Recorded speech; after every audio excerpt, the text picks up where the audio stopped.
All right, start with the EU story and how that's now been completely debunked. Yeah. And then let's talk about this Italian politician who blasted Bill Gates, Sara Cunial. Cunial, yeah. Blasted Bill Gates in her speech. And then let's talk about what should have been the right strategy in all of this going forward. Yeah. Actually, looking back, how we should have gone forward with all of this and how we can get out of this predicament of lockdown, surveillance, vaccine, which is, the narrative that I think is driving everyone mad. Yeah. All right. So get to what you want to discuss with the EU, because I think that's interesting how hacking is now just completely false of Merkel's. Was it her phone that was hacked, she said? Or that's right. She says that her computer was also hacked. That her computer was hacked and her phone was hacked. And in fact, we now know that and she said that it was the Russians who were hacking it. And she came along and she made this extraordinary comments about how she's constantly trying to improve relations with Russia. But in reality, the Russians are doing all these terrible things, that they're hacking her all the time. And in fact, we now know that this all relates to an incident that took place in 2015. And a British hacker has actually come forward years ago, admitted that it was his work, and he was tried and convicted for it. So it's got nothing to do with the Russians at all. And Merkel knows that. So if you remember, we covered this story, and we were a bit dubious about it a short while ago when it first came out, and I said it was all about Merkel trying to rebuild her popularity when she was under pressure because the German Constitutional Court had made decisions that she didn't like, and certain things are happening in Germany which she's not very keen on. Well, to put it straightforwardly, she was fabricating a story of Russian hacking out of nothing, because she knows that it wasn't the Russians, it was a solitary British hacker who did this thing. So it's bizarre that this whole thing has been restarted again, and it's terrible that Merkel is giving credence to it when she must know that it isn't true. I don't understand why she brought it up again then. I just don't understand. Well, more to the point, why did the media in Germany run with this story like that? Well, Merkel must have, or her press office or her PR office must have told them to run with it. Which is exactly what has happened. I mean, Merkel had, and by the way, the other thing just always to remember is that we actually know, because of Edward Snowden's revelations, that the NSA, the US NSA, has in fact been listening in to Merkel's phone. We know Obama.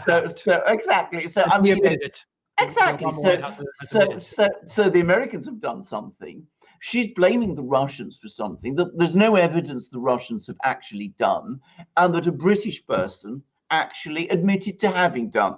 So why did Merkel bring it up? Well, as I said, I think it's a sign that things in Germany are not as good as they were, as they looked for her a while ago. I mean, the trend over the last few weeks is, as the pandemic crisis has grown, political leaders initially see a big jump in their popularity, and then that popularity starts to slip as people begin to become tired and they feel that the situation is grinding down.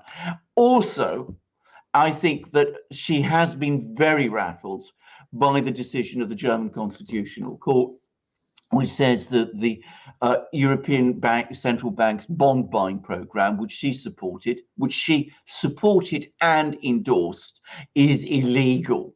So I think that this must have been the reason why she got this Russian hack story revived and has had it planted all over the media.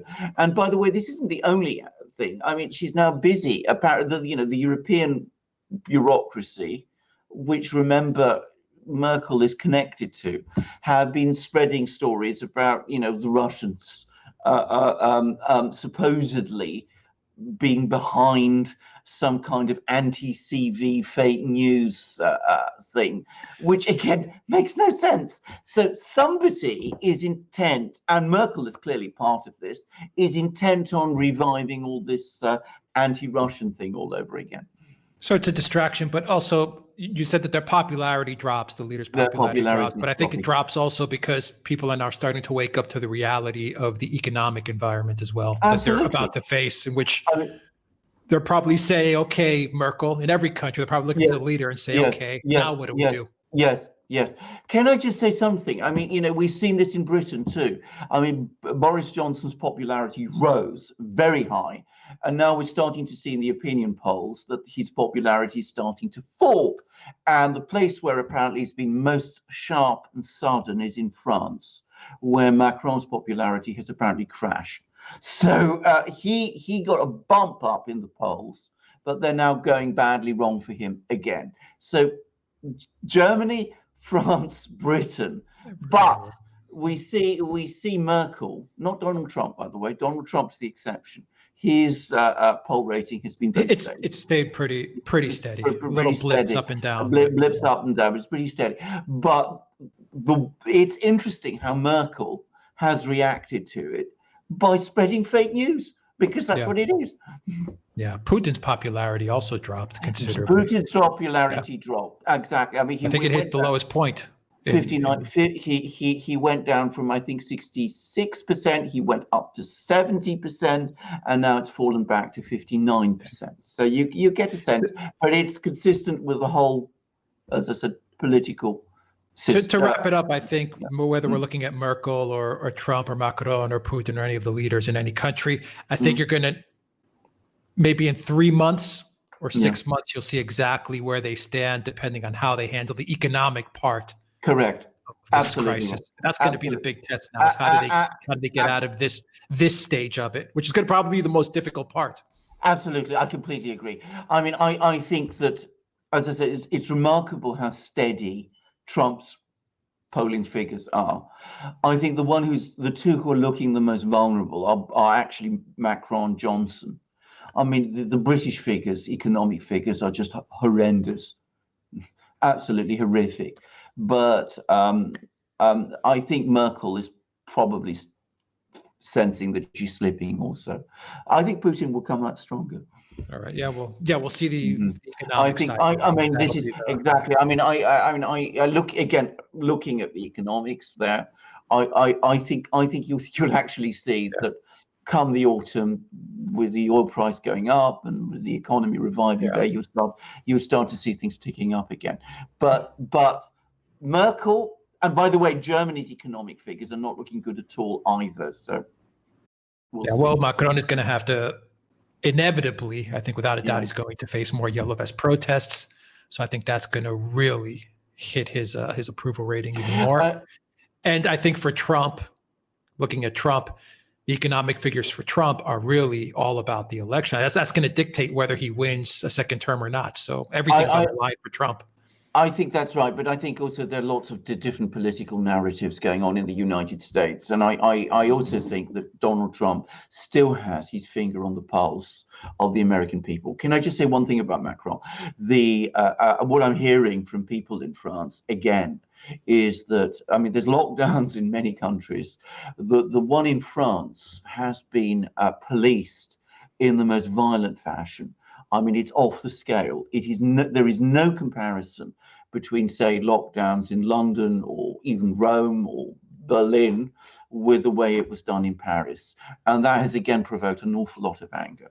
I gathered tens of thousands of people have faced massive fines there, and there's been a wave of police shall we say, aggression against lots of people, which would be completely disproportionate to whatever it was that this lockdown was supposed to be for.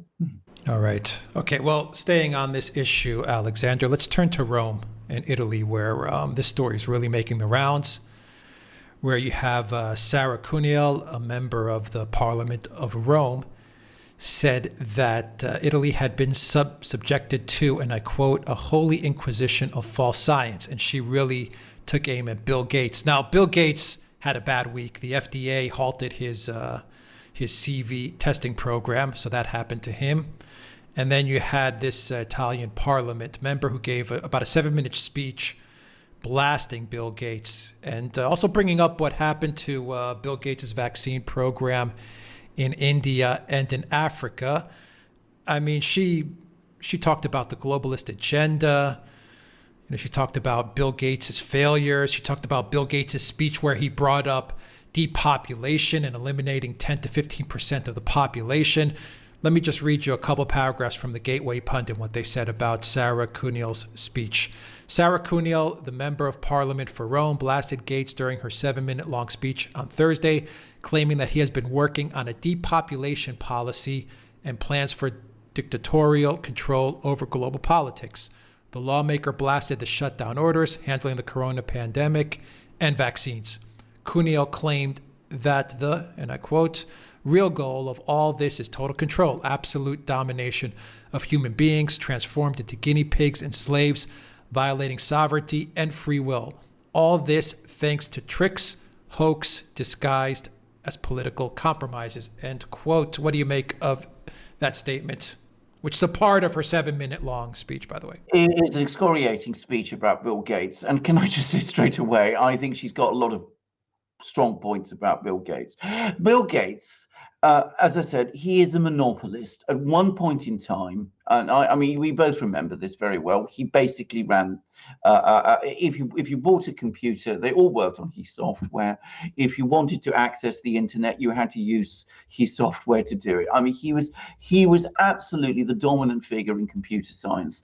And he's trying to do the same, it seems to me, through vaccines now.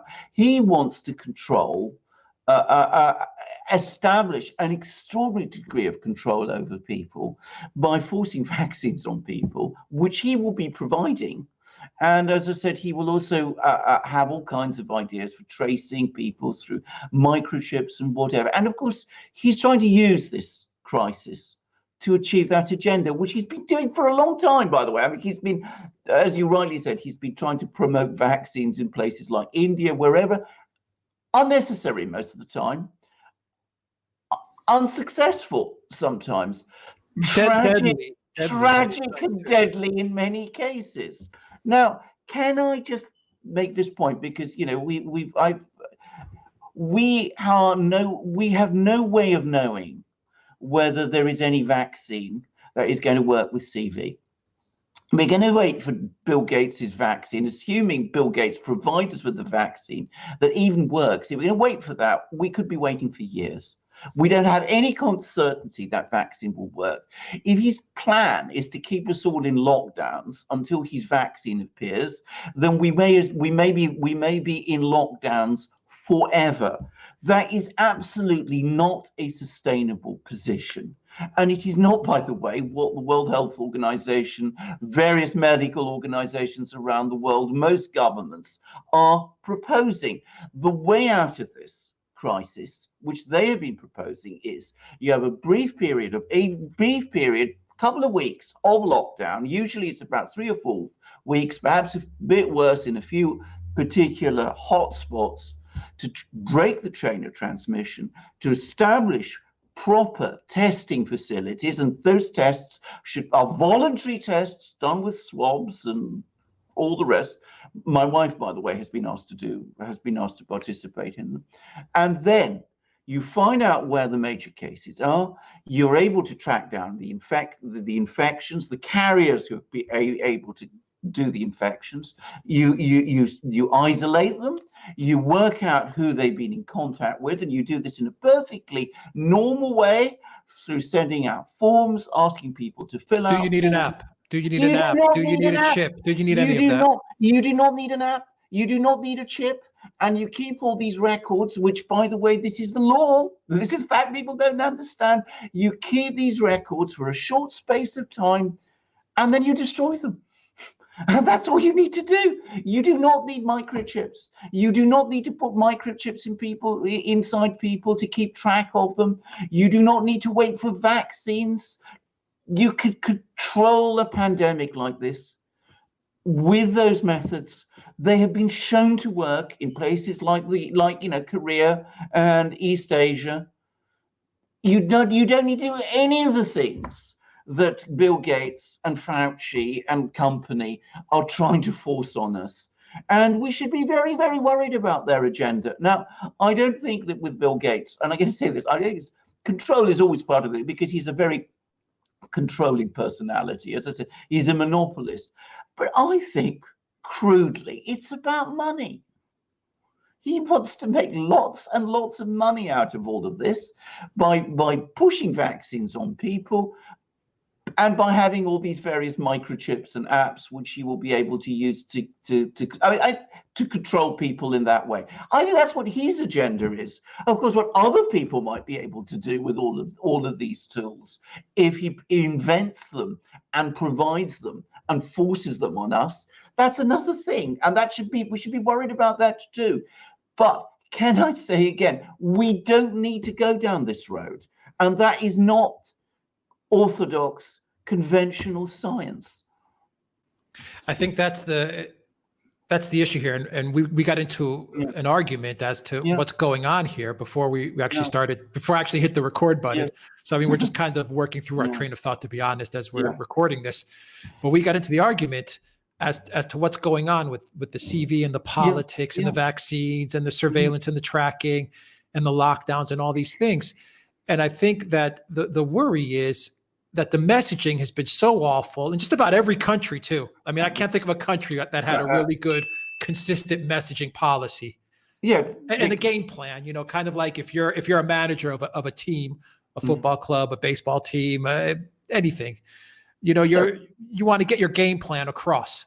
I don't think we've had a consistent, coherent game plan saying, you know, okay, lockdown 2, maybe 4 weeks. Then we'll do the contact tracing. Guys, it doesn't mean microchips. It doesn't mean any of that. We'll do the testing. We'll do the contact tracing. And that's how we'll get out of this mess. We haven't seen any of that. We've seen, you know, messages changing. We've seen mask, no mask. We've seen lockdown 1 week, no 2 months, no this, no that. You know, we haven't had consistent messaging. And then you have guys like Gates and Fauci who are coming on, you know, all the MSN channels, and they're saying, no, you know, actually, we're going to have to wait until we get a vaccine. Or actually, you know, we're going to, you know, the vaccine's also going to have a microchip attached to it as well. So it'll go right in you. So then we can monitor where you go at all times. And I think it's driving everyone mad. Well, of course it is, because they, as you correctly say, Fauci and Gates do have a consistent message.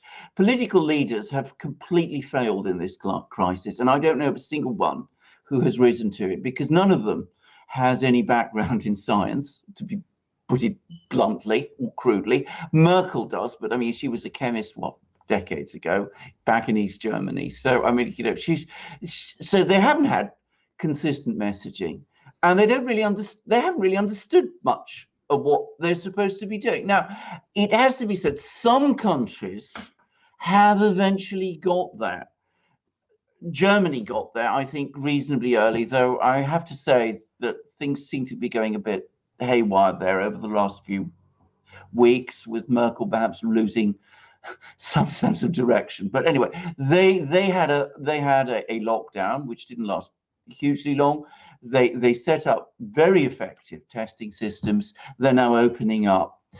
Russia, in my opinion, I mean, they're further behind Germany, but they seem to be working towards that direction. If I could just make a criticism of Russia, they got off to a slow start. They got off to a very slow start. It reminds me very much. They were praised in the beginning, I know, because of how low the cases were, and they closed the border. But I think it added a little bit of complacency to their. It added a lot of complacency.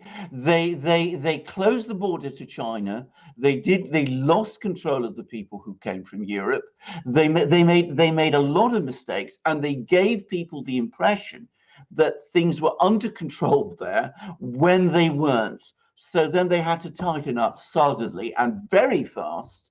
And they did eventually get on top of it. But as I said, if they'd acted more quickly and been a little bit more humble, they might have avoided this crisis entirely. It reminds me, by the way, and I'm going to say this is the one time I'm going to say this, I don't like military analogies in this situation. It reminds me a little bit of the start of the Second World War, when, if you remember, the Germans were very well organized at the beginning, and then they sort of gradually lost momentum. The Russians were very complacent. They were taken by surprise. They were very confused, and then eventually they managed to sort themselves out. Now, if you look at the situation that we have at the moment, Russia is testing at about 3 times the rate that Germany is. So over time, the greater economies of scale have gradually started to play out. But there's no doubt at all that they messed it up at the beginning. The other country, which I think has done reasonably well, and this has been so distorted because of the way the media is running this, is the United States. Now, the United States has a population of 330 million. They have about 80,000 cases. The European Union has a population of 420 million. Those are the two blocks you should be comparing to. The United States does more testing than all the countries in the European Union put together. Just to correct you, I think you said 80,000 cases. I think you meant deaths. Correct. Sorry. The United States tests more people than the whole of the European Union put together, including Germany. And not only do they do that, but with 80,000 deaths, how many deaths are there in the European Union? Multiples greater, at least twice as many as in the United States. That isn't the comparison that's being made. You're comparing instead the United States with individual countries that are far smaller than itself. And of course, it's true, there are parts of the European Union which have been less affected than other parts. But that's true of the United States also. I think the United States has been a success story in all of this. But because of the way that, as I said, the whole media thing is directed at Donald Trump all the time, and people come up with fake stories about him pumping people up with whatever it was. Exactly. All those sort of things, that's all being lost. And at the same time, and in the meantime, you have Gates and Fauci promoting their own agenda, which is not the one that the United States government is, in its own way, actually pursuing. So that's why I suspect you have a situation where Donald Trump is able to say, well, we can start to open up in all sorts of places, and Fauci comes along and says the opposite, because he doesn't perhaps want to see things open up so quickly as Donald Trump does, because he has a different agenda from the one that the US government has, which is to bring the thing under control and then to start opening up. He wants to wait for vaccines because he is working together with Gates, who has a different agenda entirely. Gates and Fauci are not the heroes in this. And they're not only not the heroes. If you want a Bond villain pair, well, at least with Gates, perhaps you've got one. Yeah, well, they scare the hell out of people. Not all the people. Obviously, there's a portion of the population that wants to go the route of Gates and Fauci, but there's another portion of the population that listens to what Gates has to say in Fauci. And let's not forget that they're propped up by all the media, with the exception of say Fox News in the US. All the other media has them on 24/7. Yes. Or they're pushing their message 24/7. And so you're hearing this stuff and you're saying, geez, we're going to have to wait 1-2 years for a vaccine to come out. And then you look at Bill Gates' track record on vaccines and you say, okay, no way in hell am I going to, put a Gates vaccine into my system. No way in hell am I going to have a microchip planted in me so that they can surveil me, or have Google or Facebook create an app which follows me everywhere I go, or an app which notifies people when someone around them has CV so that they can snitch on them. Or you have governors and mayors saying, snitch on people if they're doing social distancing or whatever. I mean, all this stuff drives people absolutely. Well, and they're right to, because firstly, can I reiterate, actual science doesn't require it. It's not necessary. As I said, we have seen countries which have managed to get on top of these of the pandemic crisis, and they've done none of these things. There's no reason to stop inserting microchips into people or waiting for vaccines. As I said, a vaccine may be years away. It may be years away, and certainly waiting and talking about vaccines and microchips as the way out, it's both wrong and it's sinister, and it gets in the way of what needs to be done, which in most places is actually, it's certainly in the United States, in my opinion, it is being done. It is actually being done. Now, the messaging again has been terrible, because I think that again, with Donald Trump perhaps hasn't even understood this as clearly as we set it out here. And how can he, when he's got someone like Fauci as his chief advisor? Yeah. I mean, it's once again, his instinct points in one direction. And by the way, he's not been irresponsible in the way he's handled this thing. Trump's instincts point in one direction, but he's got someone with a completely different agenda, who is to say Fauci, telling him something completely different and coming to Congress and undermining him. Yeah, well, Fauci, we did a live stream on the deep state, and Fauci's been, in that position for 5 presidents. So, I mean, if there's a personification of deep state on a scientific level, it's Fauci. I mean, he's been a fixture there. Absolutely. Forever. So I think, Trump definitely inherited Fauci, but God, did he inherit the wrong person at the wrong time? Yeah, well, indeed. Well, but we know that Gates has had big influence on the United States government for a very long time, and who knows how Fauci rose to the position that he has done. But certainly Fauci's no hero. I mean, I've been reading some people who building up Fauci because they don't like Donald Trump.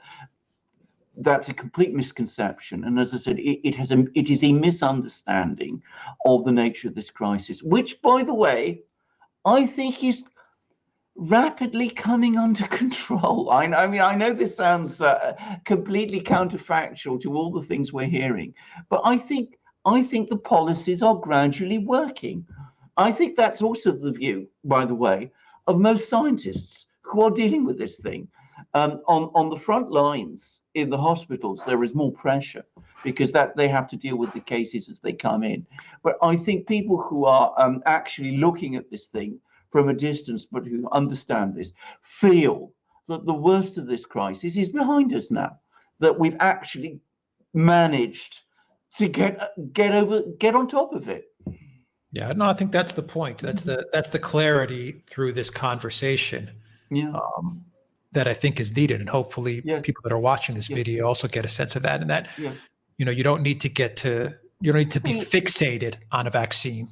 Vaccine. If one comes in 3, 4, 5 years, which is a viable, healthy, vaccine, okay. I mean, well, good. But you certainly the surveillance. And you certainly don't need the surveillance. You certainly don't need the surveillance, and you certainly don't need the microchips and all that, or the apps. By the way, I mean the apps are also unnecessary. I mean, as I said, you collect the records, and then you destroy them, which is what in most countries the law requires. But it's a process that has been done for other diseases. It's been done. Or TB, tuberculosis, all processes that we already have in place. Absolutely. And they can just be implemented for this virus as well. It's not this extreme surveillance state type of solution that media, and many mayors and governors in the US and many other politicians in other countries are pushing. Absolutely. Bear in mind also that the virus has only a limited life, and it burns itself out. So it's another fact that people. I mean, when you have a guy like Garcetti in Los Angeles, sitting there and saying we're going to extend the lockdown until we get a vaccine, or at least until the end of the summer. Well, you sit there and you go, what the F is this guy? Exactly. I mean, exactly. I mean, can I just say also, literally, I mean, there will come a point. If you impose a lockdown for 12 months, you won't need a vaccine because there won't be any virus by then. I mean, that's a crazy scenario. I mean, that's insane actually. But let's be clear. We're talking about a microorganism. We're not talking about some sort of demonic force that human science can't cope with. I mean, that's a complete misunderstanding of this whole thing. If people think in those terms, and that we need some magic vaccine to deal with, and without it's like a silver bullet. This is anti-scientific thinking. It's not scientific thinking at all. It's incredible how quickly Bill Gates jumped on this. I mean, he's been dealing, he's been poking around. Yeah. The health industry now for a good while, but I mean, he just jumped on this. Well, of course he did. Of course he did. I mean, he's a monopolist. He's got infinite amount of money behind him, because he does, and he's also somebody, I think, who has a certain rather scary idea of the future, frankly, and you know, we don't have to buy into it. I mean, this is an infection. It's not the second coming. I mean, you know, we don't need to get lost in these paranoid visions that he has. I want to ask you one more question about a different news topic about Gazprom in Poland. I don't know if you know about what's going on there with Poland and Norway. Yeah. Have you heard that? They're opening another pipeline. Before I ask you that one question about all of that, I just want to say that, you know, do you think that everything that's happened the last 2 months dealing with the CV could have been drastically mitigated if the message was just a lot clearer? Absolutely. Of course it could have been. And maybe the words changed a little as to what was used, you know, yes. Because I think of words like contact tracing and stuff like that. And, you know, you look to words like that and you sit there and you say, what the hell does that mean? Well, can I just say something? Another particular word, which I really detest, asymptomatic cases. But doesn't mean anything to most people. Right. Asymptomatic cases are people who've come into contact with the microorganism, but who are not ill. I mean, that's all it means. It's people who are healthy. They're well. They are not asymptomatic cases. I mean, the trouble is, you see, we have scientists use one language, politicians don't understand it. And so they've got themselves scrambled.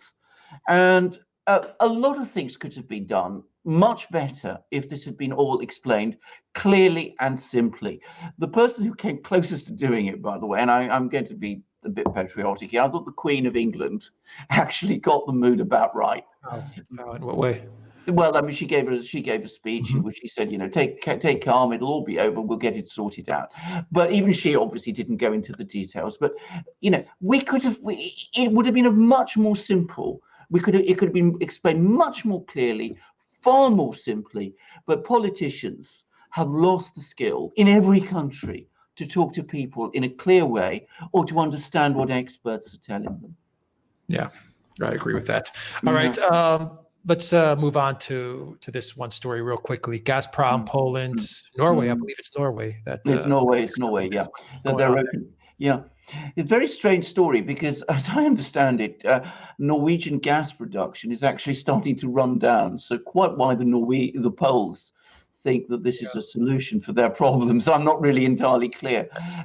But I suspect, knowing the way that the Poles are thinking, this isn't ultimately about that. It's probably more about ultimately weakening again the Russian-German combination with Nord Stream 2, which looks like it's going to be completed now. I mean, I don't know whether you've been following the news, Alex, but this Russian pipe-laying ship is now in the Baltic and is expected to start working on finishing Nord Stream 2 fairly soon. And so Nord Stream 2 looks like it's almost now finally a done thing. It's difficult to see how it can be stopped. But as I said, I think the Poles are trying to say, well, we do have these alternative options. We can have the gas come in from Poland. We can also have, of course, gas come from the United States in the form of liquefied natural gas, though I don't think that's a realistic option either. Yeah, I mean, I wonder if it's the U.S. though that's, you know, putting. Well, I'm fairly sure it is actually. Or maybe one last attempt to try to slow down the Nord Stream 2. I think that. Or muddle the message of Nord Stream 2, maybe. Or muddle the message of Nord Stream 2. I mean, the Poles have been doing some very strange things. I mean, there's a movement in Germany now, which has been backed by the SPD, some people within the SPD, the Social Democratic Party of Germany, which is Merkel's coalition partner, which is that they want to declare Germany nuclear free Not going to happen, by the way. I mean, that isn't going to happen within any short time frame. Germany doesn't have nuclear weapons, but there are US nuclear weapons in Germany, and there's no way the Germans are going to ask the US to take them away. But there's been some talk of that, and the Poles have said, well, if they leave Germany, they can come to Poland, these nuclear weapons. So it looks to me again as if the Poles once more are playing this game, the spoilers for the United States. This particular pipeline, as I said, it doesn't make a great deal of sense. As I said, given that Norwegian gas production is now falling. So they won't be able to make up the difference to the extent that the Poles, I think it will. But yeah, Romania made a similar statement to Poland with the nuclear weapons. Yes. I remember when I was in Romania. Poland and Romania being the US's two strong, exactly, two big strongest allies, the US's strongest allies in Eastern Europe. Yeah, without a doubt. All right, that's it. We covered a lot of ground. Let's move on.